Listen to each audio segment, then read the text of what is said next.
Estamos de volta com o Gazeta Entrevista. A conversa é com a vereadora Michele Melo. Ela, uma das vereadoras aqui da nossa Câmara de Rio Branco. Antes da gente tratar a respeito das mobilizações, das articulações políticas, pensando nas eleições desse ano, o Fabrício, ele faz uma pergunta aqui que eu acho que vale a pena a gente se debruçar sobre. Voltando ao assunto do fechamento das creches, os vereadores vão fazer o que para resolver? Não ficou claro, ele diz. Ele pergunta, reforce por gentileza, quais serão as providências? Nós já estamos, o fechamento das creches, ele chegou de forma não oficial e nós estamos agora, conversamos com o Rafael que trouxe essa demanda para nós e vamos já, junto com ele, fazer os encaminhamentos, quais são que eu tirei. Quem é Rafael? O Rafael é um dos representantes do Montanhês que trouxe para nós, para a Tribuna Popular, esse assunto. E nós ficamos de ir até o Conselho Municipal, pedir todas as documentações e de ir na Secretaria de Educação também pedir a documentação. Oficialize, cadê o porquê e a razão. E o que o líder falou quando isso chegou até o... O líder do prefeito? Líder do prefeito. Não estava na sessão hoje, não tive a oportunidade de conversar com ele. A senhora tentou falar com o prefeito, com a secretária?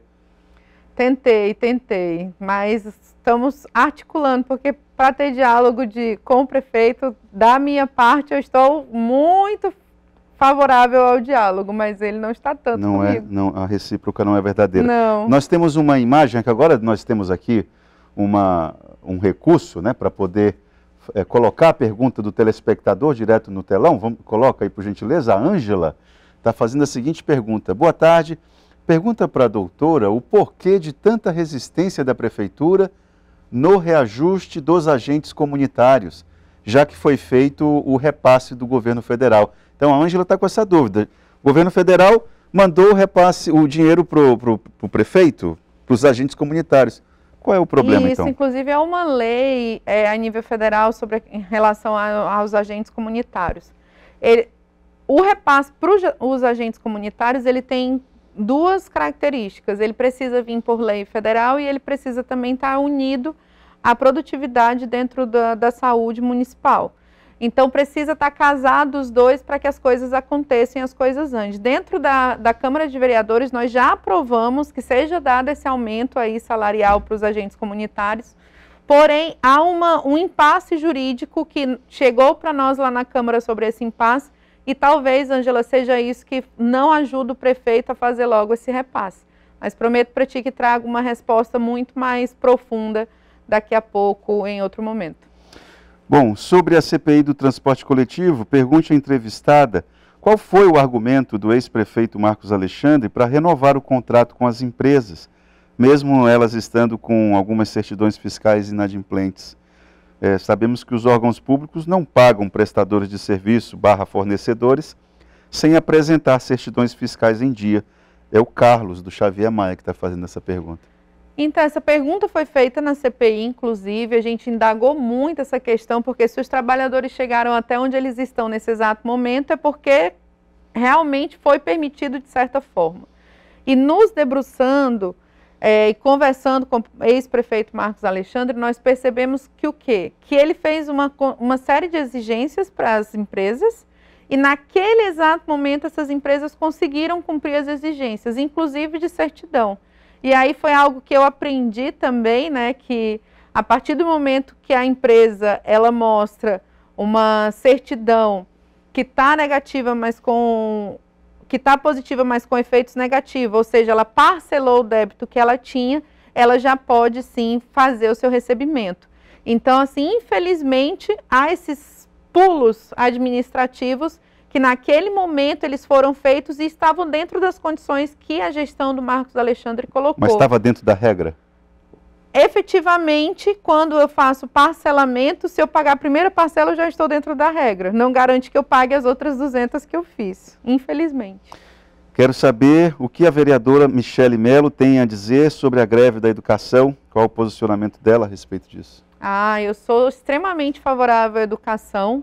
Me coloquei à disposição da educação, aproveito aqui o seu programa que tem uma grande audiência para dizer, Itan, que nós precisamos devolver à educação o cuidado que eles tiveram conosco. Mas estar a favor de educação é estar a favor da greve nesse momento? Nesse exato momento eu acredito que com um prefeito que não dialoga, eles não têm outro mecanismo senão a greve. Porque se eles não fazem greve, eles não têm como tensionar para que ele sente à mesa e dialogue. E a gente está vendo que esse problema é extremamente falta de diálogo. Quando a gente senta com os sindicatos, eles estão dispostos a dialogar, a negociar, mas negociar de uma forma que fique bom para os dois, de uma forma que eles também se vejam, se permitam ver futuramente. E isso não tem acontecido. Por isso que eles estão abrindo esse mecanismo de greve, que para um governo que não dialoga é o único que a gente tem. Olha, eu não sei como é o nome da telespectadora, mas em relação à CPI, essa CPI, ela precisa de alguma maneira, vereadora, mostrar, pelo menos de forma parcial, algum resultado concreto. A comunidade está exigindo aqui, ó. Já está completando aniversário da CPI. Vimos que não há interesse dos vereadores de solucionar este problema do transporte coletivo. Por que os vereadores não buscam o MP? Você já buscou o MP? Explique, por gentileza. Isso, nós fizemos o que na CPI? Nós conseguimos trazer a credibilidade à CPI, de que ela não seria esse palanque, digamos assim, de política, de politicagem. Existe a diferença entre os interesses do povo e as questões de mandato, as questões de política. E essa CPI, ela ganhou essa credibilidade a partir do momento que nós começamos a convocar os antigos gestores e começamos a mostrar a questão contratual, que nós estudamos através dos processos. Se nós não tivéssemos estudado os processos, facilmente seríamos enganados. Concorda comigo? Então, Certamente. nós nos debruçamos sobre eles para que a gente possa, de fato, convocar agora todos aqueles que precisam ser ouvidos como testemunha. Então, uma vez que eles são convocados como testemunha, eles já não podem faltar com a verdade. E aí a gente vai fazendo com que esse relatório da CPI ela tenha, de fato, credibilidade. A questão parcial da CPI, do relatório parcial, ele foi sim feito e foi encaminhado ao Ministério Público com relação à intervenção do prefeito Tião Bocalon, para que a gente intervisse nesse momento exato do que está acontecendo nessa gestão. Então a CPI fez esse papel, a gente mandou, a gente solicitou e agora a gente está aguardando as demais tratativas. E em relação a essa questão do Ruas do Povo, que voltar aqui, já iniciou aqui os internautas falando a respeito do assunto. Essas 600 ruas que estão sob intervenção da Justiça, né, tem algum problema jurídico nas obras feitas pelo Ruas do Povo. E aí, você como prefeita, você, veja bem, obedeceria ao que diz a Justiça? Existe mesmo esse impedimento legal? Boa pergunta, Itaã. Isso é algo que eu tentei levantar na Câmara. Tem algum documento que comprova? Falar igual aquela personagem da escolinha. Cadê o documento, né? Eu fiz um requerimento na Câmara, porque todas as vezes que eu ia nas ruas, que eu pedia para a Prefeitura, diziam, é da Ruas do Povo, está judicializado, é das Ruas dos Povos, está judicializado. E eu pedi então, eu digo, eu quero o número do processo, que eu quero ler o processo. Eu quero saber o que está acontecendo nesses processos. Não é possível que a gente não consiga tirar o encaminhamento daí. E infelizmente o requerimento não foi aceito pela Câmara, não me deixaram ter acesso ao processo. Então esse processo ele continua aí fechado e guardado, bem guardadinho, e o acesso não está fácil não. Você como prefeita obedeceria a quem? Eu vou te dizer, é uma situação que eu tenho certeza que a gente consegue solucionar administrativamente, certeza que a gente consegue. Você acha que a Justiça iria impedir o prefeito de trabalhar em 600 ruas? Não acredito. Acredito que ele poderia sim ter que fazer um bom estudo administrativo para se defender, mas que no final o bem prevalece, o bem coletivo prevalece. O bem coletivo prevalece. Há locais que eu estou tentando, Itaã, por exemplo, a entrega dos títulos. Para entregar os títulos está tudo pronto, mas precisa ter 3 serviços públicos básicos. Então a gente tenta que tenha asfalto, a gente tenta que tenha saneamento, a gente tenta que tenha luz para que aquela pessoa ela possa de fato ter o título de posse da sua casa. E ela não pode porque simplesmente está aí nesse entrave jurídico. E nesse entrave jurídico a pessoa não tem o título da sua casa, a pessoa não tem CEP na sua casa, a pessoa não pode pedir internet para sua casa, não chega água, não chega esgoto, não chega asfalto, não chega luz, e ela simplesmente é que perde. Eu tenho certeza que a Justiça tem um caminho para a gente resolver isso. Tem aqui uma pergunta nova, uma outra pergunta aqui no telão. É isso, senhor Laércio? Vamos ler a pergunta do internauta, do Braz. Boa tarde, Itaã. Eu peguei já o final sobre o prefeito Bocalon fechar creches e abrir outras. O fato que tem gestor público que quando assume o trabalho que o gestor anterior deixou, que estava dando certo, eles não dão continuidade, preferem trabalhar com arrogância. É o caso, segundo o Braz, é o caso do Bocalon, que é mais fácil ele resolver o problema das que estão com problema do que ele construir outras. Ele quer fazer isso, ignorar as que já tem para depois ir na mídia dizer que construiu tantas novas. Não custa nada ele fazer as duas coisas, construir novas, com o nome dele, e consertar as outras que têm problemas. Eu sou o Francisco Braz. Francisco Braz, muito obrigado pela tua participação. Olha, tem essa percepção do Braz, muita gente dialoga com ela. Essa coisa das creches pode ser, eu vou aqui dar uma de assessor do Tião, Bocalon. Eu nem sei qual é a intenção dele, porque na medida em que ele manda 2 agentes da prefeitura lá, informar que a creche vai fechar, de uma maneira completamente atabalhoada, ele pode ter até está pensando numa outra coisa, pode ser até melhor para aquela comunidade. Mas se isso não é dialogado, verbalizado, fica difícil, né, fazer a defesa. Bem difícil. Como disse o Braz, que inclusive meu pai é Nelson Braz, meu filho é Nelson Braz Neto, então nós somos aí de Braz. Mas nesse Braz aqui não tem nada a ver com você, não. Esse Braz aqui não tem nada a ver comigo, não, mas os Braz que eu conheço são tudo corajosos e guerreiros, e o Francisco Braz teve coragem aí para falar o que muita gente fala, inclusive foi comentado hoje dentro da Câmara Municipal. Se isso era uma abordagem política ou, de fato, administrativa, né? A política no sentido de dizer, não, eu vou abrir as creches que o Tião Bocalon fez, ou administrativa no sentido organizar a casa. E essa é algo que a gente pretende buscar, essa resposta a gente pretende buscar. Bom, Itaã, pergunta para a vereadora qual a concepção dela sobre o transporte público, pois ainda tem vários trabalhadores desempregados e o prefeito tinha garantido que todos iam ser absorvidos, né? E não está acontecendo.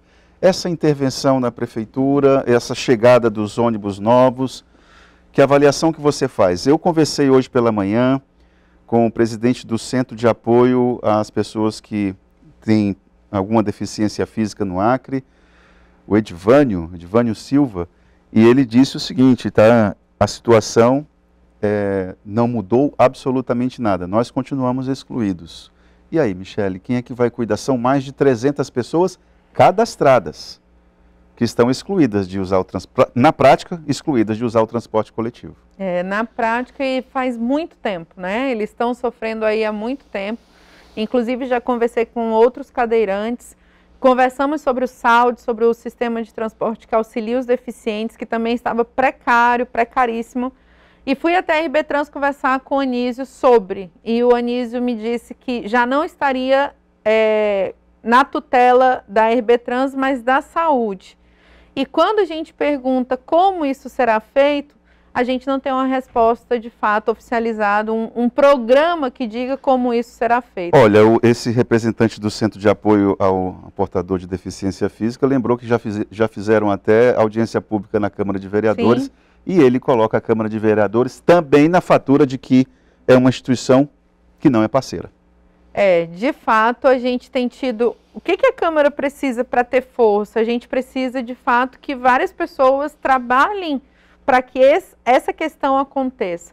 Quando a gente não fortalece a causa, não luta pela causa, não une as mãos pela causa, a causa ela vai se desmanchando, porque com o tempo as pessoas vão ficando desmotivadas.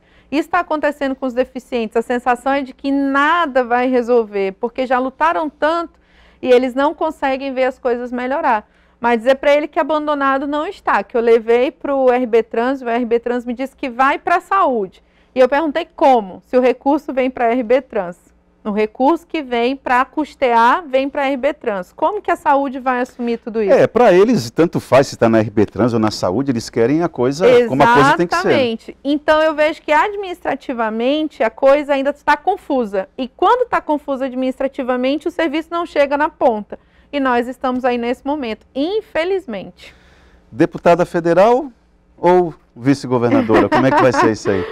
Ah, então assim, olha, eu tenho pensado muito, eu não, aí já comento aqui com vocês de coração, é de Michele para Itaã, não tem, que a gente precisa de fato de uma política nova. Hoje abriu a janela partidária, né? E a gente precisa pensar em coisas impactantes, a gente precisa mudar, a gente precisa transformar, não dá mais para continuar nas mesmas.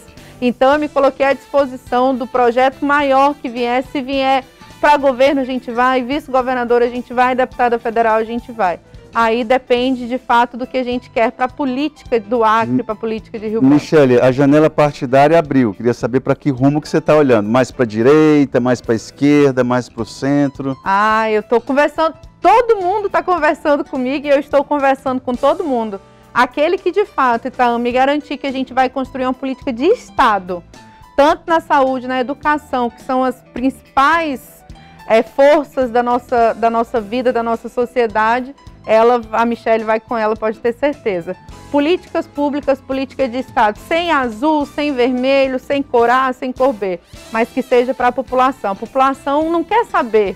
Quando ela está com fome, ela não quer saber de onde veio, ela quer saber de resolver. Já que depende da altura do voo, o Genilson tem asa forte, não? Você sentiu o quê? Nós temos tido aí bastante conversa, eu e o Genilson.